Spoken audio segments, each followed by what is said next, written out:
Look who's back. Hey guys, what's going on? John Hello, John. Condon, back in the ugly pen. Not sick this week, man. Last week sucked. Oh, I know. We were talking about it. Tom, I are we think keeping you everyone up? Are we got keeping hit by you up, it. Tom? Huh? Are we keeping you up? You seem tired. No. I'm always tired. 3 teenagers. Don't talk about being tired to John. That's all I hear about the guy nowadays is if it's time to take a nap. It is. I wanted to stay home yesterday and just curl up on my floor and pretend to work. Like a cat. That's what I wanted. Instead, Eric drugged me out and I had to co-work, which made me actually work. I drug him into the sunlight. Were there drinks? No. No, they were not drinks. Starbucks. That would explain the dragging. How's everybody doing? What's the problem? How's everybody? The minor doing? mental malfunction there. I'm doing good. I'm doing well. That's fantastic. Thanks for asking. How are you doing? Doing okay. I got to talk on the Laravel Slack. What's it? Laravel chat. Jesus, what are they called? Laravel Live. Chat live. Laravel chat live. Holy smokes! And I like those guys. I don't like you guys. I like those guys. I can't remember the title. Was on Laravel chat live earlier today. It was a good topic. Our topics. One of the guys they had on there was what was his name? Matt Evans, I think. Evan. Mm-hmm. I don't know if it was Evan or not. You need to take better notes before talking about him. Yeah. Well, he's written a bot in PHP for Slack. So I'm looking to maybe do some contributing to his little PHP Slack bot. You just want a t-shirt. I want a t-shirt. That's right. See, I listened to the last episode. Figured I'd find a way to sneak that in there somehow. We talked about how do you handle being unhappy at work? Like if you're how do you handle being unhappy in a position? Well, let me ask you guys: have you guys ever had a job where you've been unhappy in it, and how have you handled that? I moved to California. Man. I spent all of my time on self-improvement. It was a terrible job, and while I was working there and there was nothing to do, which was all day, every day, I just researched. So you created little challenges for yourself and objectives for yourself. Yeah. So and it was I gave myself in code, not self-improvement in attitude. Yeah. No, I gave myself the tools I needed to get my next job as quickly as possible. That's good. John, you moved. That fixed your unhappy employment situation? It wasn't super unhappy. It was just, things kind of started falling apart just a little bit. So I took the opportunity. I wanted to move anyway. And yeah. Bowling balls sell themselves. What do you need a website for? A change in scenery is always a good approach. If you are unhappy, whether it's just with a new company down the block or new life across the country, Or new family in a different country. What? What I'm just saying. He doesn't know what he's talking about. Sometimes you just need a change of scenery. Your change of scenery would be moving your family to a different country? No, they'd stay exactly where they are. I'd move to a different country. Speaking of family, we're recording this Friday night. And no, we're not. Thursday night. It's Thursday. Last time you did Friday night. Thursday night, I got to stop drinking so much. We're recording Thursday night. Huge ass hurricane off the East Coast, barreling down. My entire family's along the East Coast of Florida. It's crazy listening to what's going on over there. Do you miss it? I don't either. That's what I tell people all the time. They're like, well, what about the earthquakes? I'm like, you don't see the earthquake coming. You don't watch the news and watch this earthquake approach your coastline. No, you're just sitting there eating dinner and you start to shake. And then by the time you realize what's going on, it's over. Yeah. I had a friend who was freaking out about this earthquake warning that was going on earlier this week. And I looked into it. The earthquake warning went out because there was a 1% increase in probability of an earthquake within the next week. It's like, I guess thanks for the heads up. But the thing with earthquakes is, they're 15, 20 seconds long. And given how I spend my day, there's like a 50% chance I'll just be asleep when it happens. Exactly. That's my point. By the time you realize what's going on, it's over. And you might have to, best case scenario, pick up some things that fell off the shelf. Hopefully it's nothing too dramatic. I think it's been over 6 years since I felt an earthquake out here. Yeah. I mean, they're so rare. We're pretty far from any good epicenters here in San Diego. Well, there's one that runs right down the middle of San Diego, downtown. Yeah, but he's just a big talker, doesn't ever do anything. So yeah, I don't miss the monsoons and the snowstorms and all those other terrible, terrible weather conditions that you just see rolling towards you when you live in those areas. See, I'm going to be moving to Colorado. I can't wait to get some actual weather showing up. When's this happening? Tentatively February. February now, huh? February. You're all over the map. December, I know. summer, February. Cha-cha-cha-cha-cha. March. Cha-cha-cha-cha. January. Excuse me. Yeah, it's hard to nail that down if you don't have a set reason to be there. Yeah, and our reason to stay here is the kids finishing out school, but it gets expensive to stick around for another 4, 5, 6 months just because of a school season.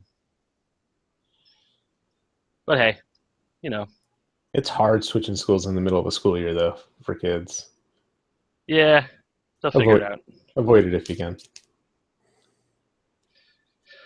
So, news time. What's going on in the PHP world? Talk some news. Can we start with Tom's terrible news? Damn it, you got one on there, didn't you? I did. Oh, it's right there, baby. I was so proud of you. I'm still proud that you put a PHP one on before you put your little doom and gloom. Yeah. Well, All okay, right. so you guys know Brian Krebs. I do. And Brian Krebs is a security guy. He deals with credit card security, application security, everything security there is, and he's one of the best in the industry. But he got hit by a DDoS attack.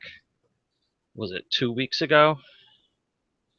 Now, and it was just absolutely massive. I mean, it completely brought him down. And this is somebody who is used to DDoS attacks. Somebody that is frequently hit by attacks from people he's called out for unethical or illegal activity. Well, it turns out that this attack on him was done by a virus that had spread through the Internet of Things, which I have spoke in the past about as being stupid. The virus is named Mirai, and basically it scans for open devices running default passwords and usernames. And so this is, webcams, baby monitors, routers, any device that you just plug in and hook up and it works, and you've decided not to change the password on, has probably been infected at this point. So there's tons of infected devices out there. Note to self, now. look at my router. Yeah, definitely do that. Also, shortly after this occurred, the source code for this virus got released. So you're looking at really an explosive problem happening. And just because people didn't configure their stuff when they bought it. So all it's doing is denial of service? At this point, yeah, all it's doing is denial of service. But this was one of the biggest denial of service attacks ever. Let me see if I can get the number here. It was the one previous to this one that Akami had experienced was 363 gigabytes per second. And this one appears to have been...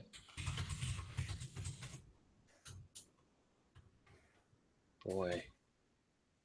Should have had my numbers ready.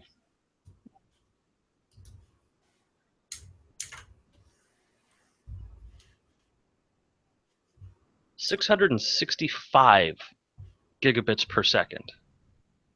Whoa. That is a lot of data.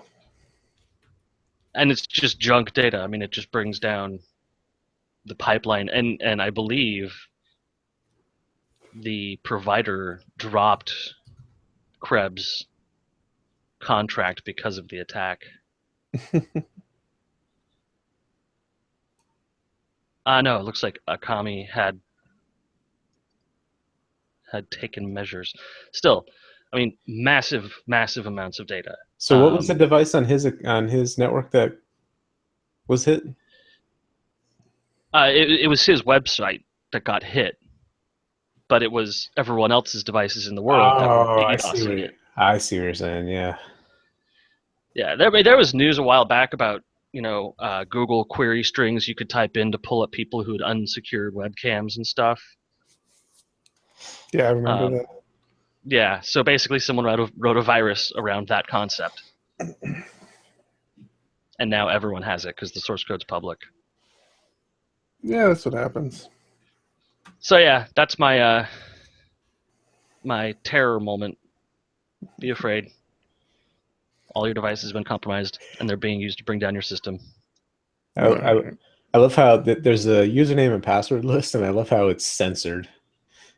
Username mother password FU blank R.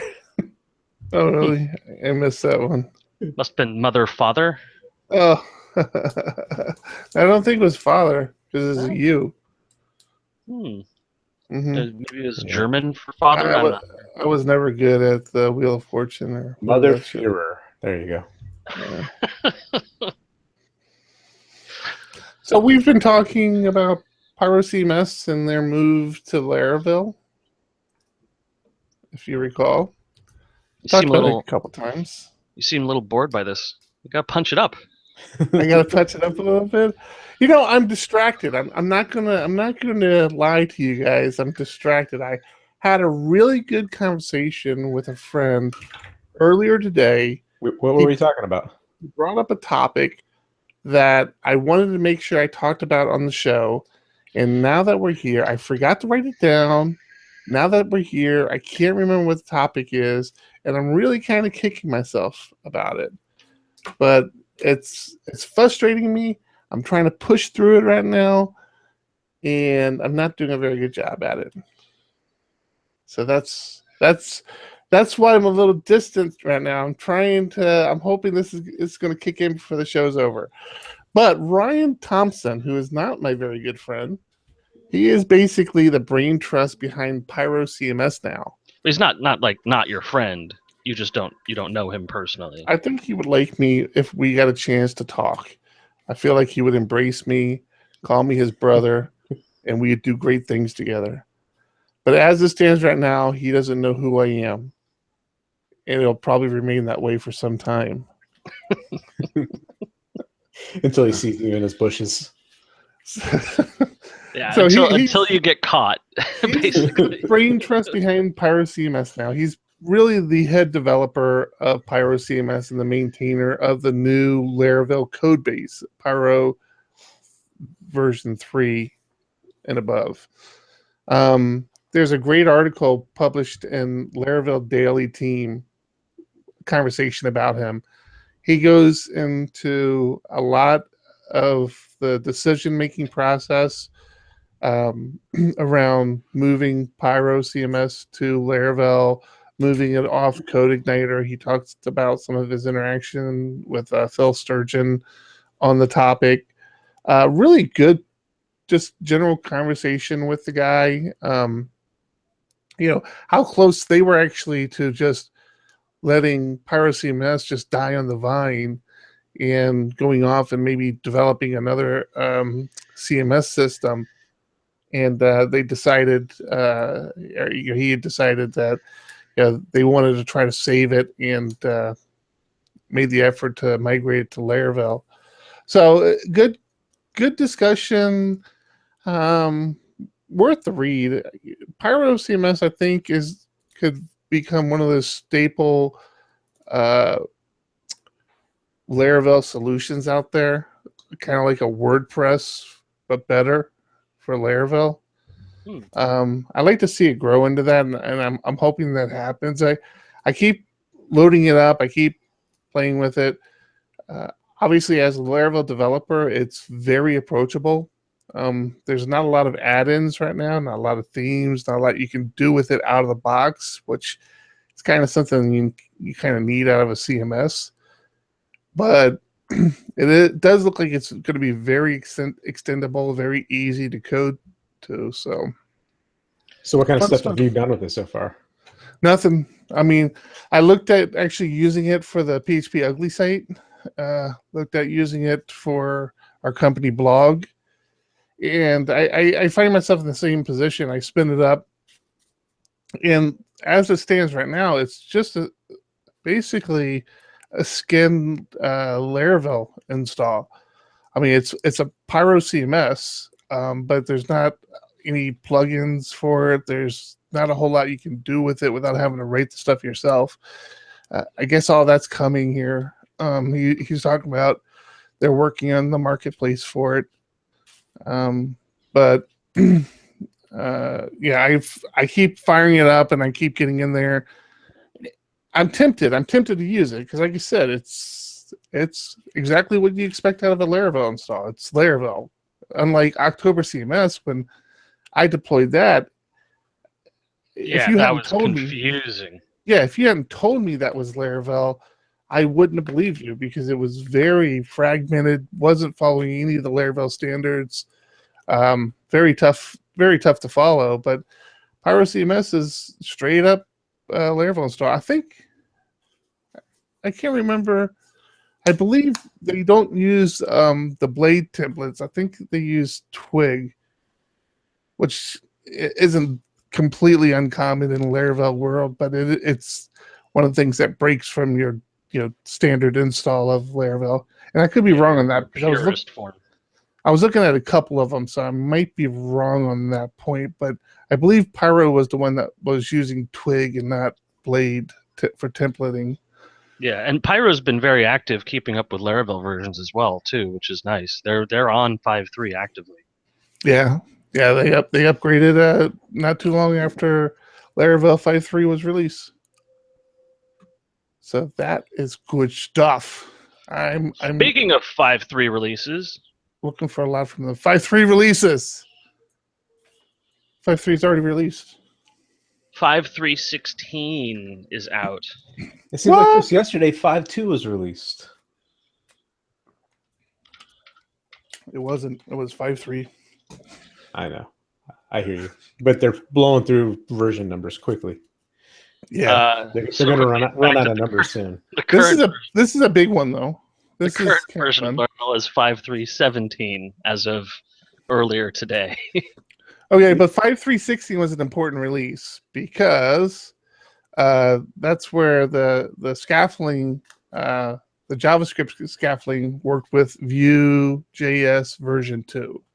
So that was the big thing in 5.3.16 is a lot of the scaffolding that comes with Laravel got upgraded to Vue version 2. And 5.3.17 brought support for model factory states. Yeah, tell me about that. You want to talk about that? That was good. We can put that on the show notes. You know, I don't know a whole lot about it. I believe it's just sort of toggles or options for your model factory. So if you have a model factory, you can define a state as being a set of different attributes. So when you create your model from the factory, you can apply a state such as published or unpublished or draft, and that will set multiple values for you in the model factory. Huh. Yeah, I was reading about it. It sounded interesting, but I didn't quite wrap my head around it enough to care to add it to the show notes. Yeah, basically, if you have blog entries that need to be marked as published, then you would have a state of published, which would set the status to 2 and the published date to now. So you could say create a new model which is published, and it will have those values set according to that state. Interesting. How do you? I got a question for you. How do you? Yes, how do sir. you stay sharp with your coding? How do you stay on top of your game? I took the stuffing out of my pillow and put a PHP book inside instead, and I sleep on it every night. I listen to PHP Ugly. So You both of don't. us are making equal progress. I've become fascinated with the gamification of learning coding languages. For me, it started with the free Git course that's out there. Oh geez. Try Git. Try.github.io. Oh, that's the.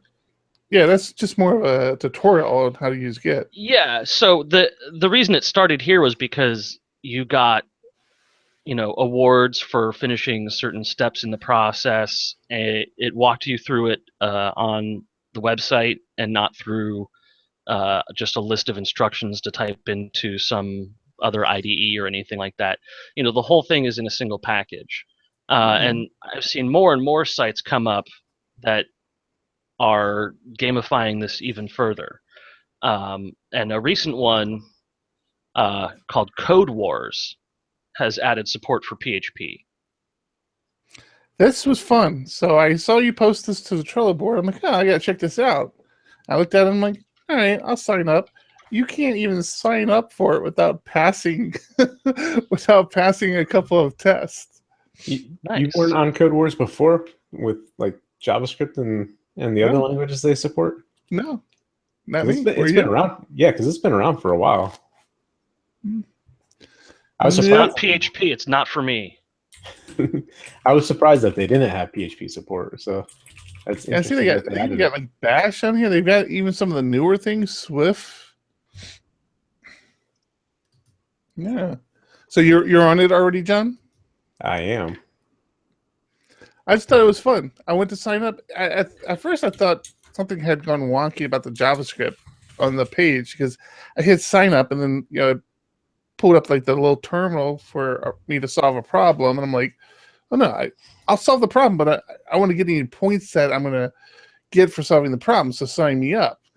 And then I realized, oh, it's not going to sign me up until I solve the problem. And yeah, you actually have to solve two little challenges before it lets you even sign up. I thought that was fun. I'm hoping to get signed up sometime next week. I was just going to ask, when are you going to get there? So there's another one I've been taking a look at, which is called Code in Game. Have you guys seen this one at all? Nope, haven't seen it. This is a sort of make your own video game / interact with a video game using code stuff. And it takes gamification to the literal extent of you're making games and you're doing coding battles. I just like the fact that you called it code stuff. Well, that's what it is. It's code stuff. So once How you've do you gotten guys? really good at coding, Thomas, how do you do your development? I'm so with confused. with code stuff. How do you keep man. up, Eric? Since you asked Well, the apparently question. I'm doing a talk next week for San Diego PHP on Docker. So at some point I'm going to have to learn Docker. Such a mistake. It was such a mistake. But typically I use Vagrant machines. And how do I provision my Vagrant machine, Thomas? I know you may ask yourself this. John, you feel this question deep inside your soul as well. Well, I'll tell you how I provision my PHP Vagrant machines. You just use Homestead and you're done. What? You just use Homestead and you're done. Yeah, it's just Homestead up or something. Oh, not Homestead. No, it's PuPHP. It's Puppet. It's Puppet. Jesus. Puppet. I hate that about the PHP world. Elephant spelled with the PHP, puppet You're spelled. supposed to love that about the PHP world. Don't you have an elephant collection? I do. I do. And we just say elephant. We don't say elephant. Yeah, but you can't say puppet.com because it's not puppet.com. It's PuPHPet.com. E.T. Where did the S Oh, yeah. come What did I from? say? ST? Man, my eyesight is bad. Whatever your friend told you to talk about on the podcast is really bringing you down. So this is a great tool for anybody out there who needs to provision virtual machines for development. Very easy click through to do different configurations, different setups. Pick your PHP version, pick your web server version. And I guess now they have added support for PHP version 7.1. Too bad they don't have support for Docker. They do have just support. base your. They do have support your for like AWS. I mean, like I think it writes out the Puppet scripts and everything to deploy to AWS. So, Oh yeah, no, they've got Rackspace, Linode, SoftLayer, AWS, Google, DigitalOcean. Yeah, They do almost all the work. Okay. So, but yeah, since Homestead, I haven't looked at this in the slightest bit. Yeah, that's great if you can keep your production environment kind of in sync with or close to what Homestead uses. We have clients that are on Apache and Nginx and different versions of PHP, which are actually important to the making sure the version you're developing against is what the client's running is important because it's a big enough difference where you can find yourself doing bad things, doing good things, but good things that won't run on older versions of PHP. Yeah. Well, that's why we have John here. He's our doing things on old versions of PHP expert. So annoying. John, I was telling Thomas last week I'd gone out to the Arizona PHP meetup, and they had a guy out there who was talking about the pains of the fact that he's on PHP version 5.2, and I just grinned at him. I'm like, buddy, but you don't know. There's no reason not to go 5.2 up. Yeah, going from 4 to 5 was a much bigger deal than 5.2 up. That was huge, and that you were still on 4 like as recently as a year ago, right? No, it's been more than that. Has it been more than a year? Yeah. Okay. It's been a couple of years now, but I'm stuck right now on 5.6 indefinitely. I'm not going to be able to get that code base until 7. Thomas, I was asking earlier today about Eloquent, right? Right. And I will tie these two together. I know I kind of veered off real quick. The data object layer that they're using, the library that they've been using, was written for PHP 4. And everything is so hard coded around that trying to change to another library is very difficult. And the library works fine in PHP 5, and but it's so bad. Like, I'm using hacks that are within the code only because I went through the library, or stepping through it. I was like, oh, they have an option to join with special names, but if I have to jump through all these hoops to make it work, it is that bad, and really need to get changed to a different library such as Eloquent. It's just a matter of how to do that. But see, I mean, why are you stuck? Yeah, that was going to be my question. Because there are hundreds of objects hard-coded to using that library. So trying to switch it out to Eloquent, I tried writing a proxy object, but because of some of the naming schemes, it didn't work because Eloquent has static functions of the same name, so I couldn't easily do that. So I'm still trying to come up with a way to work around where I can not have to change too much code and have it still work. Man, I think about PHP 4 and all I want to do is strip the whole thing apart and rewrite it from scratch. This isn't PHP 4 though. Like you said, he's got it up to 5.6. Yeah, it is 5.6. It's just the library itself is written for 4. It was originally written for 4 and then hobbled together to make it work for 5, and it still works. It's just not good. So I had this friend of mine. He wrote this article about legacy code and wrapping it in a warm Laravel blanket. And that guy knows what he's talking about. That was in PHP Arch, wasn't it? It was, Thomas. That's correct. Yeah. That guy was a douche. He doesn't know what he's doing. Well, this is true.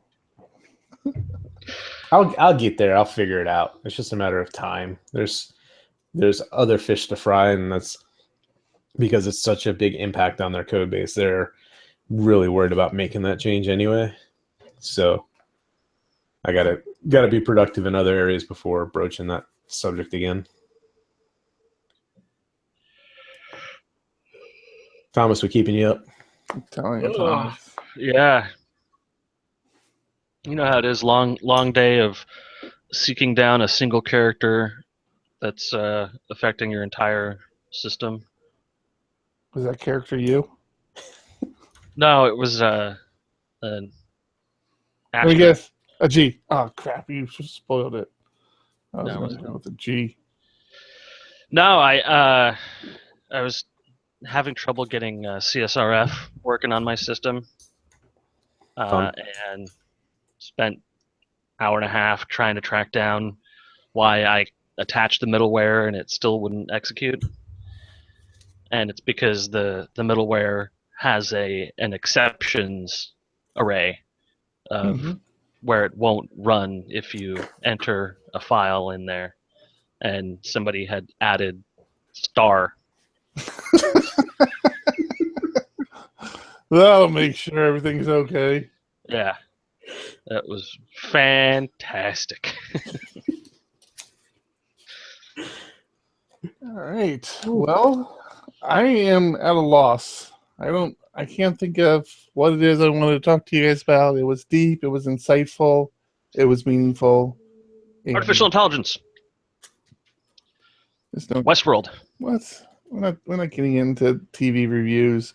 We didn't do it for Mr. Robot. We're not doing it for Westworld. We most certainly did. We did not. We never talked about Mr. Robot. Bullshit. We have a whole episode where it was just me and you talking about Mr. Robot. I don't think so. Oh. I think we'd start and then we didn't want to give away any spoilers, so we stopped. We tiptoed carefully around certain elements. I'm talking about Westworld. Anything else you guys want to talk about? No, it's been a slow PHP news week. Yeah, it has. I think everyone's getting hyped up for the 7.1 release, and ZenCon coming up, don't we? When's ZenCon? Day now. Soon. I think it's It's like this week or next week or something, isn't it? October 18th to 21st. Oh, it's next week. Yeah, and the Couple weeks PHP ago. Arch one's coming up too. PHP World. PHP World. Yeah, PHP World. That's in November typically. Oh, Yeah, anybody going out? I was thinking about it. What? Which one? PHP World? PHP World. That would be a fun one to go to. Yeah. I want to go to ZenCon. I don't know. Use I don't know if Zend. I want to go to Zen kind of that. What? You don't use Zend. Actually, we might be. They're trying to convince one of our clients to install a Zen server. Why just showed up. Zend?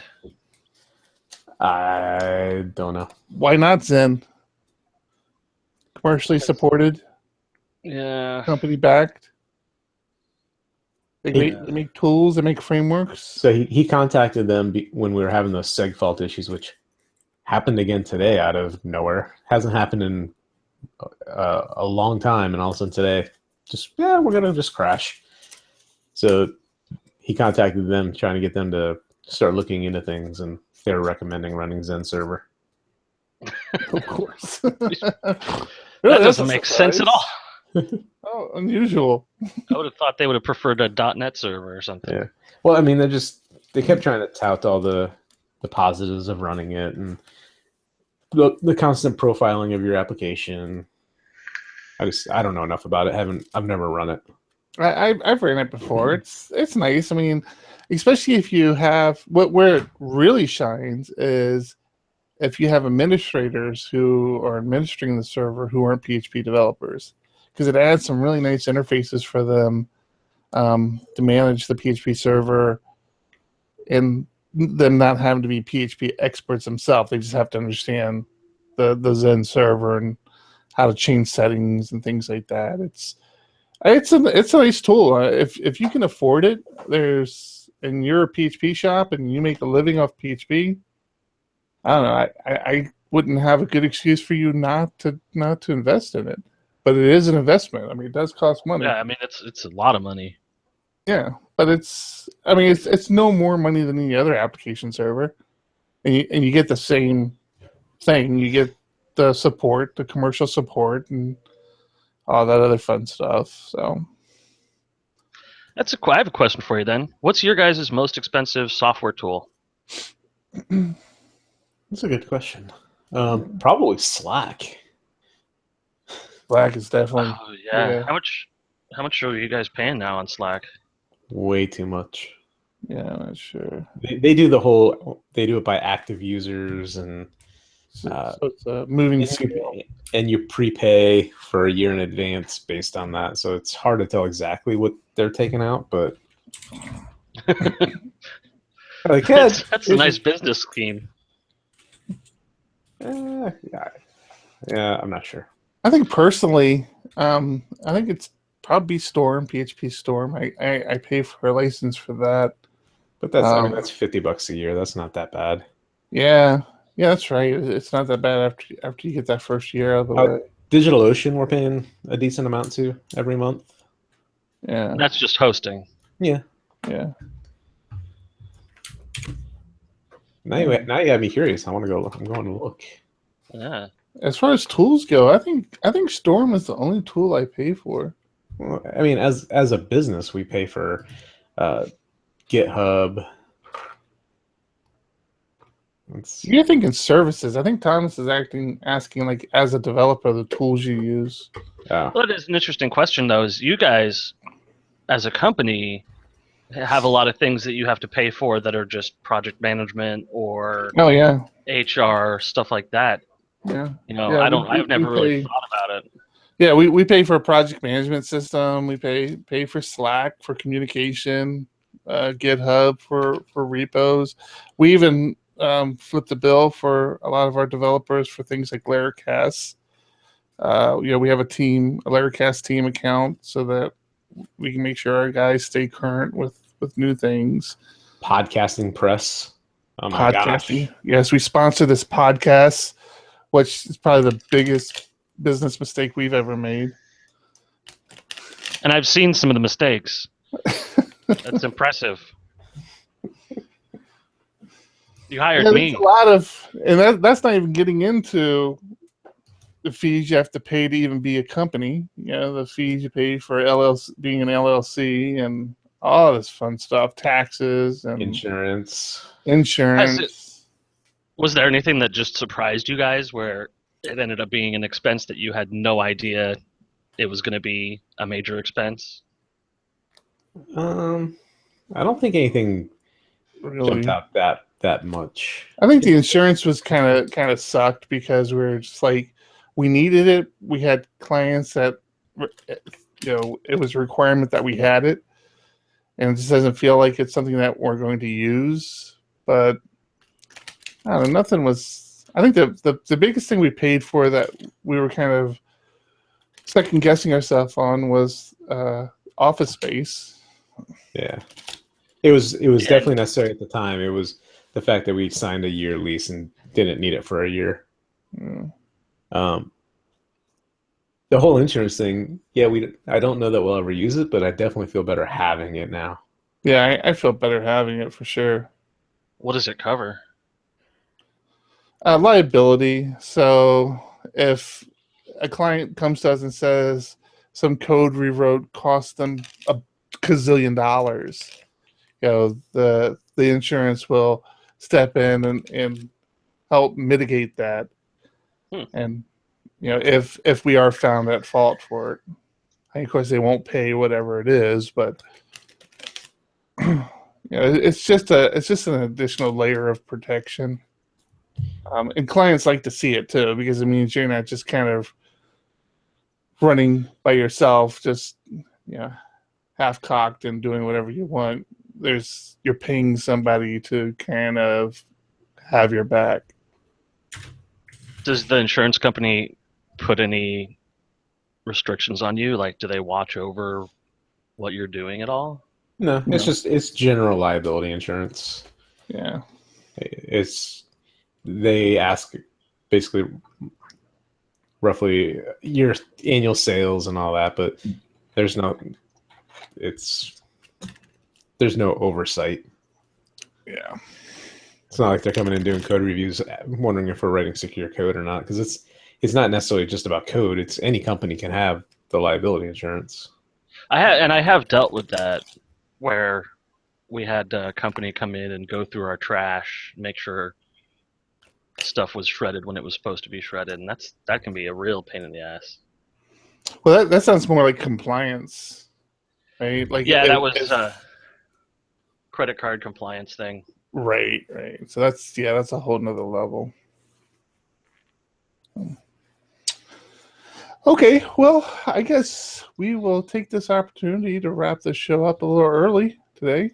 Actually, not early. Hopefully, we're right at about 30 minutes. On time, yeah. Yeah. For once. Our first on-time episode. Yeah. Well, in case my kid wakes up, I can go help out there. And at the moment we all say goodbye, I'm going to remember exactly what it was I wanted to talk about. And we're not firing back up. We're going to fire back up and do that. No, me and Eric will just record another show without you. keep this one on the books for later. All right. So you've been listening to episode 31 of PHP Ugly. We are the Ugly Guys. I'm Eric Van Johnson. I'm Tom Rideout. And I'm John Conkton. Pretty boy John Conkton. What? Use a password manager. Use password manager. Baker's dozen. That's the butt. I don't know. Where did that one come from? Internet of Things dozen. You know what Internet of Things dozen is, right? What? 653 gigabits per second. All right. Boom! Done recording. Done streaming. That was